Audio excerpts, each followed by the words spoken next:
2014. Bom, galera, antes de começar o vídeo, eu queria dizer que todas as redes sociais estão na descrição. Então, falou! E aí, pessoal, tudo bem com vocês? Aqui quem fala é Anitta. E hoje nós vamos trazer mais um vídeo. Dessa vez estamos trazendo nada mais nada menos que um vídeo bônus de informação pro canal. Bom, como a maioria sabe, a gente tem redes sociais, só que a gente não bota toda vez na descrição. Quer dizer, quase nenhuma vez eu botei na descrição, porque às vezes você sabe, a gente tem preguiça e tal. Mas dessa vez eu vou falar todos aqui pra vocês. Bom, nós temos 3 redes sociais: Facebook, Twitter e Instagram. No caso do Facebook, o nome é The Girls BR. Esse daí que você está vendo na tela agora, a gente publica o quê? A gente publica as informações dos novos esquemas de vídeo, as preparações, vídeos extras, os vlogs, links de vídeo, tudo sobre o canal a gente publica no Facebook, assim como no Twitter do canal. No Twitter do canal você vai ver quase tudo mesmo. A gente vai postar, assim como no Facebook, link, a gente vai publicar.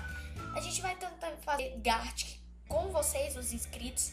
A gente publica os vídeos, link de vídeos novos, vários vídeos legais que vocês vão gostar. E a gente também tem um Instagram. Bom, o Instagram é uma rede social comum. Que a gente, o que? A gente tira foto, lógico. Então, a gente tira foto de quê? A gente tira foto antes que a gente vai fazer o vídeo, editando, foto durante o vídeo. A gente publica foto para preparação, viajando, sei lá, a gente publica foto de quase tudo que a gente tá fazendo no canal.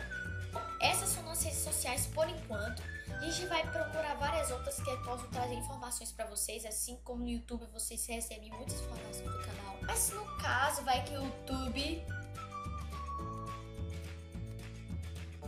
Nosso Felipe Castanhari diz, onde a gente também pode publicar vídeo, lógico. Mas espero que vocês tenham gostado do vídeo. Dá um like favorito pra ajudar na divulgação. Tá sendo muito difícil editar vídeos como esse jeito, que tem corte toda hora, tá sendo realmente muito difícil. Então você me força a editar, tipo, dá um like favorito pra ajudar na divulgação. Mas se vocês quiserem perguntar mais alguma coisa, deixa aqui na descrição, deixa aqui nos comentários. Lembrando que todas as nossas redes sociais, se você não conseguiu ler, vão estar na descrição. Se gostar do vídeo, dá um like favorito e falou!